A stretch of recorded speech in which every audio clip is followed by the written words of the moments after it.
السلام علیکم ساتھیو، ویلکم ٹو عظیم اکیڈمی۔ آج کی اس ویڈیو میں ہم لوگ پڑھنے والے ہیں لکھنؤ میں اردو شاعری۔ آپ کو جیسا کہ پتہ ہے کہ NCERT کو پڑھنا کتنا امپورٹنٹ ہے BPSC کو کلیئر کرنے کے لیے۔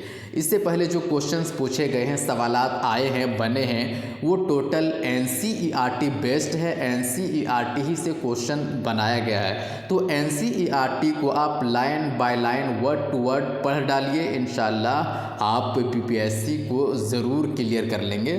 تو اس ویڈیو میں ہم لوگ آج شروع کرنے جا رہے ہیں لکھنؤ میں اردو شاعری۔ اس سے پہلے بھی 2-3 ویڈیوز میر کا عہد بھی بنا چکے ہیں، اردو زبان کا آغاز و ارتقاء پر بھی ویڈیو بنا چکے ہیں۔ اگر آپ نے ان ویڈیوز کو نہیں دیکھا تو پلیز اس کو بھی دیکھ لیں، یہ سارے ویڈیوز آپ کے لیے فائدہ مند ثابت ہونے والے ہیں۔ تو چلیے اسٹارٹ کرتے ہیں دوستو آج کا یہ ویڈیو۔ لکھنؤ میں اردو شاعری۔ 1707 میں اورنگزیب کی وفات کے بعد مغلیہ سلطنت زوال کا شکار ہو گئی۔ ہم لوگ صرف امپورٹنٹ پوائنٹ جو ہوگا اس پر زیادہ فوکس کریں گے، باقی چیزوں کو ایسے پڑھ لیں گے تاکہ ذہن میں وہ بھی چیزیں رہے، اور جو امپورٹنٹ چیزیں ہوگی، امپورٹنٹ جو نکات ہیں، اہم شعراء ہیں، ان پر زیادہ تفصیلی گفتگو کریں گے۔ تو 1707 میں اورنگزیب کی وفات کے بعد مغلیہ سلطنت زوال کا شکار ہو گئی۔ بیرونی حملوں اور اندرونی خلفشار کی وجہ سے یہاں کے معاشی صورتحال بد سے بدتر ہو گئی۔ کس طرح سے؟ بیرونی حملوں اور انٹرنل جو میٹر ہے اس کی وجہ سے یہاں کی جو اکنامک کنڈیشن تھی اس کی صورتحال کیا ہو گئی؟ بد سے بدتر ہو گئی۔ مجبوراً یہاں کے شعراء، ادباء اور دوسرے ارباب فضل و کمال مختلف پناہ گاہیں ڈھونڈنے لگے۔ اس زمانے میں دہلی کے برخلاف اودھ میں خوشحالی تھی۔ کہاں؟ اودھ میں۔ یہاں کے صوبے دار برہان الملک سعادت علی خان تھے، جنہوں نے فیض آباد کو دارالسلطنت بنا کر بڑی حد تک خود مختاری حاصل کر لی تھی۔ ان کے بعد صفدر جنگ اور شجاع الدولہ کا دور رہا۔ اس کے بعد آصف الدولہ نے یہاں کی حکومت سنبھالی۔ انہوں نے فیض آباد کے بجائے لکھنؤ کو اپنا پایہ تخت بنایا۔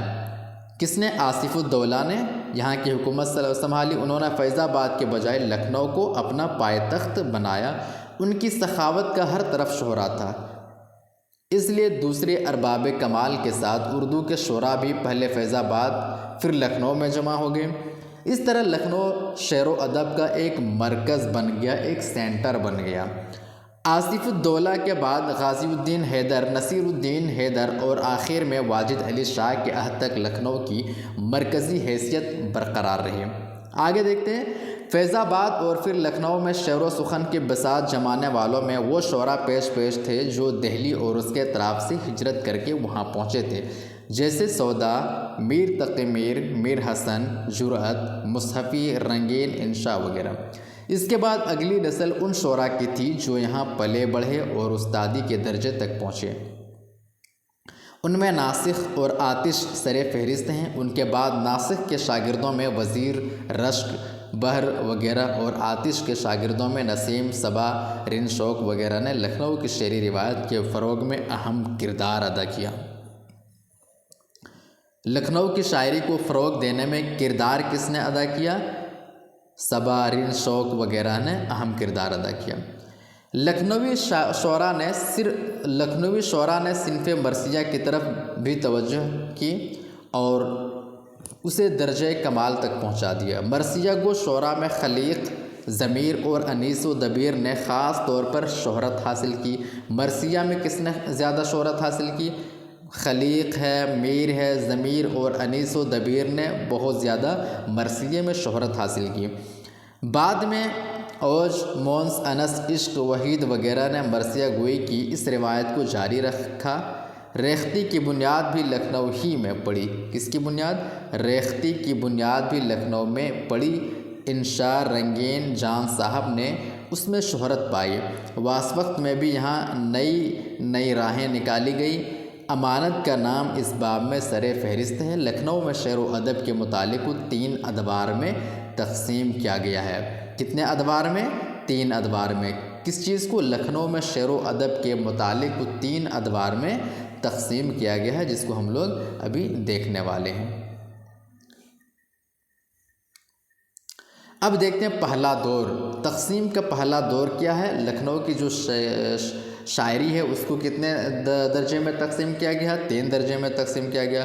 پہلا دور کیا ہے؟ پہلے دور کو دیکھتے ہیں۔ لکھنؤ میں اردو شاعری کا پہلا دور دہلی کے طرز پر ہی شروع ہوا۔ اگر سوال بنتا ہے آتا ہے کہ لکھنؤ میں اردو شاعری کا جو پہلا دور ہے وہ کس کے طرز پر شروع ہوا، تو جواب دینا ہے کہ وہ دہلی کے طرز پر شروع ہوا۔ میں سوال بھی بنا کے آپ کو دکھا دیتا ہوں تاکہ اس طرح کا سوال بنے تو آپ آسانی سے اس کو لگا لیں گے۔ جس میں سادگی اور صداقت پسندی کو اہمیت حاصل تھی۔ اس میں کس طرح کی شاعری تھی؟ لکھنؤ میں سادگی صداقت پسندی کو اس شاعری میں زیادہ اہمیت حاصل تھی۔ تاہم رفتہ رفتہ لکھنؤ کی شاعری نے اپنی الگ شناخت قائم کی، یعنی اپنی الگ پہچان بنا لی۔ زبان و بیان اور لب و لہجے میں تبدیلی کے علاوہ افکار و تصورات میں بھی نمایاں تبدیلیاں رونما ہوئی۔ زبان و بیان میں بھی تبدیلیاں آ گئی، لب و لہجے میں بھی، اور اس کی سوچ میں فکر میں بھی تبدیلیاں آ گئی۔ آہستہ آہستہ رنگینی، تکلف اور تصنع کو اہمیت حاصل ہوگی۔ پہلے دور سے تعلق رکھنے والے شعراء میں، اب دیکھیے پہلے دور سے تعلق رکھنے والے شعراء میں کون کون شامل تھے؟ مصحفی، جرأت، انشا رنگین اور شاہ نصیر کے نام اہم ہیں۔ یہ وہ شعراء ہیں جو دہلی سے ترک وطن کر کے لکھنؤ پہنچے تھے۔ چونکہ یہ جو شعراء تھے وہ دہلی کے تھے، اور دہلی سے جب ترک وطن کر کے لکھنؤ آئے تو جب لکھنؤ آئے دہلی سے تو دہلی کا چھاپ وہ تو چھوڑیں گے، جو دہلی کی تہذیب ہے، دہلی کا جو زبان ہے، وہ چھاپ لکھنؤ میں انہوں نے چھوڑا، تو اسی کے طرز پر وہاں کی شعر و شاعری انہوں نے شروع کی۔ اب دیکھتے ہیں مصحفی کو۔ مصحفی کی سن پیدائش کیا ہے؟ وہ کب پیدا ہوئے تھے؟ 1747 یا 50 میں پیدا ہوئے تھے، اور ان کی وفات ہے 1824-25 میں ان کی وفات ہے۔ آپ ان کی جو پیدائش ہے اور وفات ہے اس کو یاد رکھیں۔ 1747 میں یا 50 میں مصحفی کی کیا ہے؟ پیدائش ہے، اور 1824 یا 25 میں ان کی وفات ہے۔ اب ذرا دیکھتے ہیں کہ ان کا نام کیا ہے۔ ان کا نام شیخ غلام حمدانی تھا۔ ان کا نام کیا ہے؟ شیخ غلام حمدانی تھا۔ اصلاً یہ کہاں کے تھے؟ امروہہ کے رہنے والے تھے۔ کہاں کے رہنے والے تھے؟ جو نوٹ کرنے کی چیزیں ہیں آپ اس کو نوٹ کرتے جائیے، A to Z پڑھتے بھی جائیے اور اس کو نوٹ بھی کرتے جائیے، تاکہ آپ کو ریوائز کرنے میں، ریویژن کرنے میں ایزی ہو کہ ہمیں کون کون سا پوائنٹ اس میں یاد رکھنا ہے اور پڑھنا ہے۔ تو مصحفی کی پیدائش اور برتھ میں یاد رکھنا ہے۔ اس کے بعد ان کا جو نام ہے، نام کیا ہے؟ شیخ غلام حمدانی، یہ ہے، اس کو بھی ہمیں یاد رکھنا ہے۔ تلاش معاش کے سلسلے میں مختلف شہروں کا سفر کیا۔ آنولہ، ٹانڈا، دہلی وغیرہ میں مقیم رہنے کے بعد بالآخر لکھنؤ میں مرزا سلیمان شکوہ کے ملازم ہوئے۔ کس کے ملازم ہوئے؟ مرزا سلیمان شکوہ کے ملازم ہوئے۔ سلیمان شکوہ کے دربار سے انشاءاللہ خواہ انشا کی وابستگی کے بعد انشا اور مصحفی میں ٹھن گئی۔ دونوں ایک دوسرے کو کمتر ثابت کرنے پر تل گئے۔ آگے دیکھتے ہیں، مصحفی نہایت پرگوش شاعر تھے۔ انہوں نے غزلوں کے علاوہ دوسری اصناف سخن میں بھی طب آزمائی کی ہے۔ اردو کی 8 واوین کے علاوہ ایک دیوان قصائد اور متعدد مثنویاں ان کی قادر الکلامی کا ثبوت ہیں۔ ان کی شاعری میں دہلوی اور لکھنوی دونوں رنگ شامل ہیں۔ کس کی شاعری میں؟ مصحفی کی شاعری میں۔ انہوں نے فارسی میں بھی 3 دیوان مرتب کیے، اور شعرائے فارسی وہ اردو کے 3 تذکرے بھی لکھے۔ خلیق، آتش، اسیر وغیرہ ان کے قابل ذکر شاگرد ہیں۔ مصحفی کے یہاں ہر رنگ کے شعر مل جاتے ہیں۔ تو مصحفی کے تعلق سے ہمیں کیا کیا یاد رکھنا ہے؟ ان کا جو ڈیٹ آف برتھ ہے، وفات ہے، وہ یاد رکھنا ہے۔ اس کے بعد ان کا جو نام ہے، اتنا یاد رکھنا کافی ہے۔ اس کے بعد لکھنؤ میں کہاں مقیم کیے، کس کے یہاں ملازم ہوئے؟ مرزا سلیمان شکوہ کے یہاں ملازم ہوئے۔ بس آپ مصحفی کے تعلق سے اتنا یاد رکھ لینا کافی ہے۔ آگے دیکھتے ہیں جرأت کی پیدائش کب ہے؟ جرأت کی پیدائش 1748 یا 49 اور وفات 1809 یا 10 میں ہے۔ ان کا نام، جرأت کا نام کیا؟ جرأت کا نام شیخ یحییٰ امان قلندر بخش تھا۔ جرأت کا نام کیا؟ شیخ یحییٰ امان قلندر بخش تھا۔ ان کے آبا اجداد مغلیہ دربار سے وابستہ تھے۔ دہلی کے حالات خراب ہوئے تو جرأت ترک وطن کر کے پہلے فیض آباد پھر لکھنؤ پہنچے۔ ان دنوں لکھنؤ میں مرزا سلیمان شکو شعراء کی سرپرستی کرنے والوں میں سرفہرست تھے۔ جرأت بھی سلیمان شکو کے دربار سے منسلک ہو گئے۔ تو جرأت کے تعلق سے ہمیں بہت زیادہ کچھ یاد رکھنا نہیں ہے، بس ان کے تعلق سے ایک چیز یاد رکھیے کہ انہیں علم نجوم اور فن موسیقی میں مہارت تھی۔ کس میں؟ علم نجوم اور فن موسیقی میں بہت زیادہ مہارت تھی۔ کس کو تھی؟ جرأت کو۔ آگے ہے انشا۔ انشا کیا ہے؟ انشاءاللہ خان شاہ۔ ان کی پیدائش 1752 یا 56 میں ہوئی ہے اور وفات کیا ہے؟ 1857 میں۔ اب دیکھتے ہیں انشا کا نام کیا ہے۔ انشا کا نام کیا ہے؟ ان کا نام انشاءاللہ خان تھا۔ وہ مرشد آباد میں پیدا ہوئی، اپنے والد ماشاء اللہ خان کے ساتھ 1779 کے آس پاس لکھنؤ پہنچے، پھر دہلی میں شاہ عالم کے دربار سے وابستہ ہو گئے۔ کس کے دربار سے؟ شاہ عالم کے دربار سے وابستہ ہو گئے۔ انشا نے مختلف اصناف میں طبع آزمائی کی۔ غزل میں انہیں امتیاز حاصل تھا۔ فارسی کلیات کے علاوہ ان کی کتاب دریائے لطافت ان کے علم و فضل کا پتہ چلتا ہے۔ رانی کیتکی کی کہانی اور سلک گہر ان کے مختصر داستانیں ہیں۔ رانی کیتکی کی کہانی میں انشا نے یہ اہتمام کیا ہے کہ عربی فارسی کا کوئی لفظ نہ آنے پائے۔ کس میں اہتمام کیا؟ رانی کیتکی کی کہانی میں انشا نے یہ اہتمام کیا ہے کہ عربی فارسی کا کوئی لفظ نہ آنے پائے۔ ریختہ میں بھی ان کا ایک دیوان موجود ہے۔ طبیعت کے اس رجحان کے باوجود مشکل پسندی، عالمانہ خیال ان کے کلام کی نمایاں خصوصیت ہیں۔ انہوں نے ہندی کے شعری الفاظ کے ساتھ ساتھ کہیں انگریزی الفاظ کا بھی استعمال کیا ہے۔ تو انشا کے تعلق سے آپ کس چیز کو یاد رکھیں گے، کون کون سی چیزیں، کون کون سے نکات آپ یاد رکھیں گے، وہ میں آپ کو بتا دیتا ہوں۔ ایک تو آپ وفات اور پیدائش، دو چیزیں یہ یاد رکھیں گے، یہ ہو گیا۔ اس کے بعد آپ ان کا نام یاد رکھیں گے، نام کیا ہے، نام یاد رکھ لیں گے۔ اس کے بعد ان کی پیدائش کہاں ہوئی ہے وہ یاد رکھیں گے۔ اس کے بعد ان کی جو کتابیں ہیں، مشہور کتابیں ہیں، کہانیاں ہیں، رانی کیتکی کہانی، رانی کیتکی کی کہانی، یہ سب پوچھا جاتا ہے۔ رانی کیتکی کی کہانی ہے۔ اس کے بعد سلک گہر ہے۔ یہ چیزیں آپ یاد رکھیں۔ اس کے بعد ایک مشہور کتاب دریائے لطافت ہے، دریائے لطافت، اس کو بھی ان کے تعلق سے آپ یاد رکھ لیں۔ اب آگے دیکھتے ہیں کہ رنگین کے تعلق سے کیا کیا چیزیں ہمیں دیکھنا ہے۔ ان کی پیدائش کب ہوئی ہے؟ 1758 میں، 1758 یا 63 میں، اور ان کی وفات 1834 یا 35 میں ان کی وفات ہوئی ہے۔ رنگین کا نام کیا ہے؟ ان کا نام سعادت یار خان تھا۔ کیا نام تھا؟ سعادت یار خان۔ کن کا نام ہے؟ رنگین کا نام۔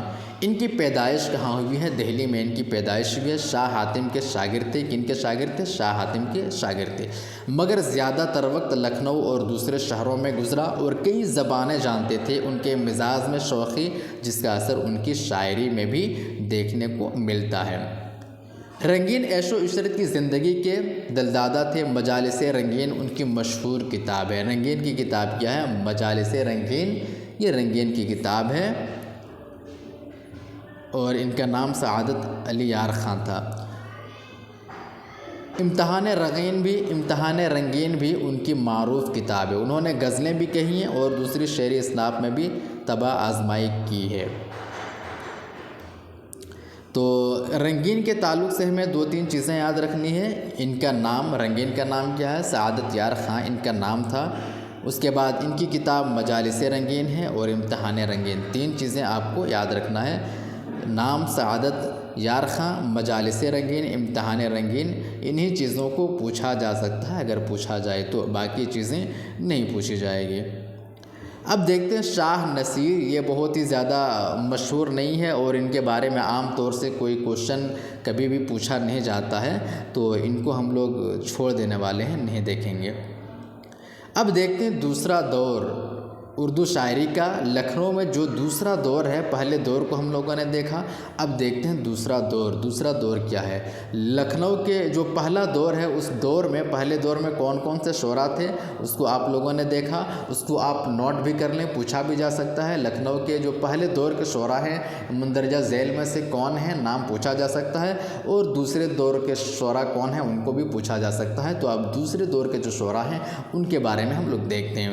لکھنؤ میں شاعری کا دوسرا دور ان خصوصیات اور رجحانات سے عبارت ہے جو لکھنوی تہذیب و ثقافت کی بنیادی پہچان تصور کیے جاتے ہیں۔ پہلے دور میں ہم لوگوں نے کیا دیکھا تھا کہ جو شعراء دہلی سے ہجرت کر کے، دہلی کو چھوڑ کر کے لکھنؤ آئے تھے، تو دہلی کی جو زبان ہے، وہاں کی جو تہذیب ہے، وہ چیزیں یہاں پہ انہوں نے اپنی چھاپ چھوڑی اور وہاں دکھائی دیتی تھی۔ لیکن یہاں پہ دیکھیے لکھنؤ میں شاعری کا دوسرا دور ان خصوصیات اور رجحانات سے عبارت ہے جو لکھنوی تہذیب و ثقافت کی بنیادی پہچان تصور کیے جاتے ہیں۔ لسانی طرحداری اور تصنع اور صناعی کا زور یا پھر طرز ادا اور فکر و خیال کی نرنگی ہر سطح پر اس دور میں لکھنؤ کی انفرادیت نمایاں ہو کر سامنے آئی۔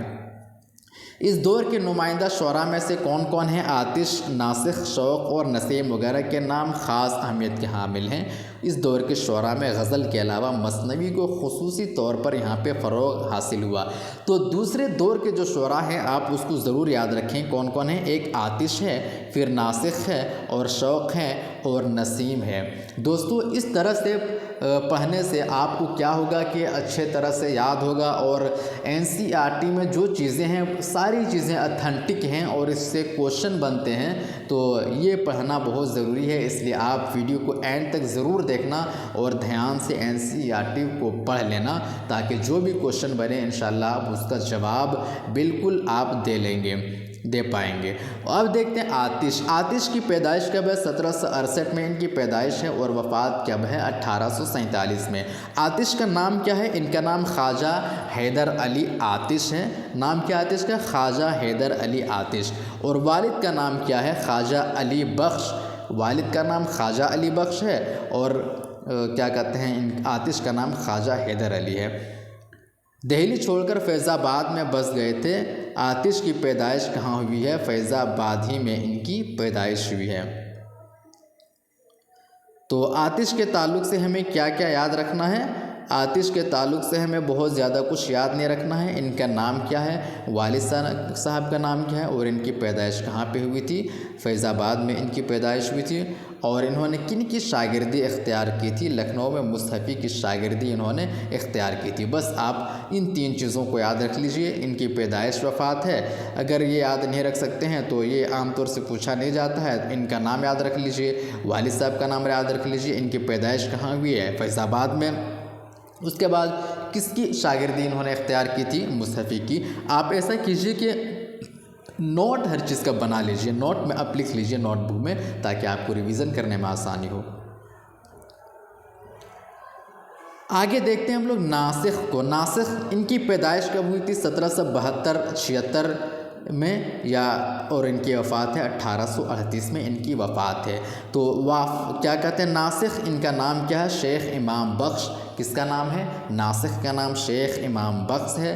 ناسخ فیض آباد میں پیدا ہوئے، بچپن ہی میں لکھنؤ چلے گئے تھے اور وہیں تعلیم و تربیت ہوئی۔ ناسخ زباندہ اور ماہر فن کی حیثیت رکھتے ہیں۔ ان کا شمار لکھنؤ کے اساتذہ میں ہوتا ہے۔ ناسخ نہایت خوددار انسان تھے، وہ کبھی کسی دربار سے وابستہ نہیں ہوئے۔ یہ ایک امپورٹنٹ چیز ہے۔ سوال کیا جا سکتا ہے؟ سوال بن سکتا ہے کہ کون سے مندرجہ ذیل میں کون سے شاعر ایسے ہیں جو کسی دربار سے وابستہ نہیں ہوئے؟ تو غازی الدین حیدر نے انہیں ملک الشعراء کا خطاب دے کر دربار سے منسلک کرنا چاہا، تو ناسخ نے جواب دیا کہ اتنے چھوٹے سے بادشاہ سے خطاب لے کر کیا کروں گا۔ غازی الدین حیدر کو غیر متوقع جواب دینے کے بعد ناسخ بادشاہ کے ڈر سے، خوف سے لکھنؤ چھوڑ کر کچھ دنوں کے لیے الہ آباد چلے گئے۔ نظام دکن کے دیوان مہاراجہ نے ناسخ کو حیدرآباد آنے کی دعوت دی، لیکن انہوں نے وہاں جانا بھی گوارا نہ کیا۔ تو ناسخ کے تعلق سے ہمیں کیا یاد رکھنا ہے؟ ان کا نام کیا ہے؟ امام بخش تھا، شیخ امام بخش ناسخ کا نام ہے۔ ان کی پیدائش فیض آباد میں ہوئی ہے۔ بچپن ہی میں لکھنؤ چلے گئے تھے۔ اس کے بعد کیا ہمیں اس کے تعلق سے یاد رکھنا ہے کہ یہ کسی بھی دربار سے وابستہ نہیں ہوئے اور منسلک نہیں ہوئے۔ ناسخ شاعری کے معنوی حسن سے زیادہ ظاہری حسن کے دلدادہ تھے۔ تو یہ تھا ناسخ کے تعلق سے چند اہم باتیں، امپورٹنٹ باتیں جو آپ یاد رکھیں۔ شوق، اب دیکھتے ہیں شوق کے تعلق سے ہمیں کیا یاد رکھنا ہے۔ شوق کے تعلق سے شوق کی پیدائش کب ہے؟ 1782 ان کی پیدائش ہے اور 1871 ان کی وفات ہے۔ تو شوق کا نام کیا ہے؟ ان کا نام تصدق حسین خاں ہے اور نواب مرزا عرفیت ہے۔ عرفیت کیا ہے ان کی؟ نواب مرزا عرفیت ہے اور ان کا نام کیا ہے؟ تصدق حسین خاں ہے۔ ان کی پیدائش کہاں ہوئی وہ بھی دیکھ لیتے ہیں۔ ان کی پیدائش ہوئی ہے لکھنؤ میں، اور وہیں اپنے زمانے کے مشہور اساتذہ سے مختلف علوم میں انہوں نے مہارت حاصل کی۔ شعر و سخن سے بھی انہیں کافی دلچسپی ان کی تھی۔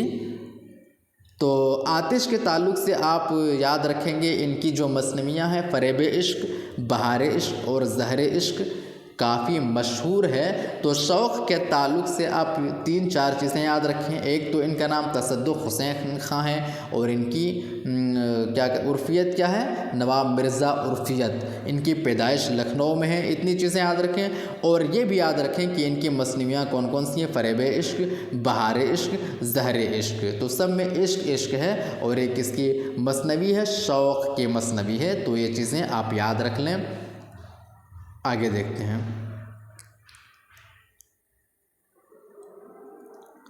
نسیم، اب دیکھتے ہیں نسیم کے تعلق سے کیا چیزیں امپورٹنٹ ہیں۔ 1811 میں ان کی پیدائش ہے اور 1845 میں ان کی وفات ہے۔ نسیم کا نام کیا ہے؟ ان کا نام پنڈت دیا شنکر تھا۔ وہ گنگا پرساد کول کے بیٹے اور لکھنؤ کے رہنے والے تھے۔ کہاں کے رہنے والے تھے؟ لکھنؤ کے رہنے والے تھے۔ ان کے تعلق سے کیا چیزیں یاد رکھنا ہے۔ ان کی ایک مشہور مثنوی ہے گلزار نسیم۔ کیا ہے؟ گلزار نسیم بہت ہی مشہور ہے۔ یہ کب لکھی گئی تھی گلزار نسیم؟ 1838-39 میں گلزار نسیم لکھی گئی ہے اور 1844 میں یہ شائع ہوئی ہے۔ اس میں جو کہانی بیان ہوئی ہے وہ ہے قصہ گل بکاولی کے نام سے مشہور ہے۔ اس مثنوی کی خوبی یہ ہے کہ داستان میں غزل کے اشعار جیسا اعجاز پیدا کیا گیا ہے۔ گلزار نسیم میں تشبیہ و استعارہ کی کثرت، لفظی و معنوی رعایت اور کم سے کم لفظوں میں زیادہ سے زیادہ باتیں کہنے کی کوشش کی گئی ہے اس میں۔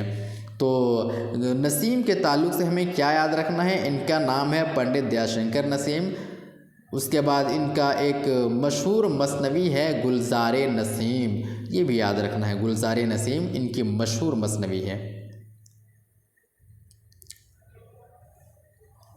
گلزار نسیم کو دبستان لکھنؤ کی شاعری کا مثالی نمونہ بھی کہا جاتا ہے۔ اب دیکھتے ہیں لکھنؤ میں شاعری کا تیسرا دور۔ پہلا دور کو بھی دیکھا، دوسرا دور کو بھی دیکھا، اب دیکھتے ہیں تیسرے دور کو۔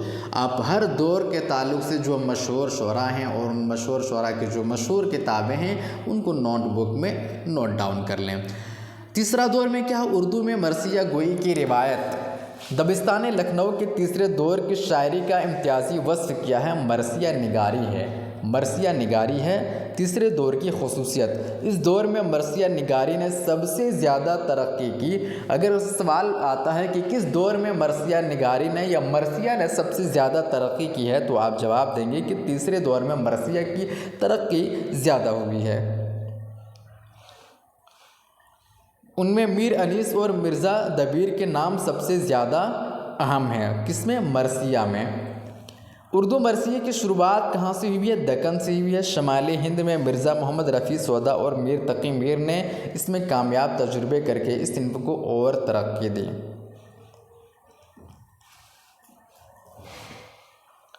میر مستحسن خلیق، میر مظفر حسین ضمیر اور مرزا جعفر علی فصیح نے مرثیے کو ترقی کی اعلیٰ منزلیں طے، بالخصوص مرثیے کی مختلف اجزائے ترکیبی میں تمہید، سراپا، اس کے بعد رخصت، آمد، رجز، جنگ، شہادت اور بین کا تعین میر ضمیر ہی سے منسوب ہے۔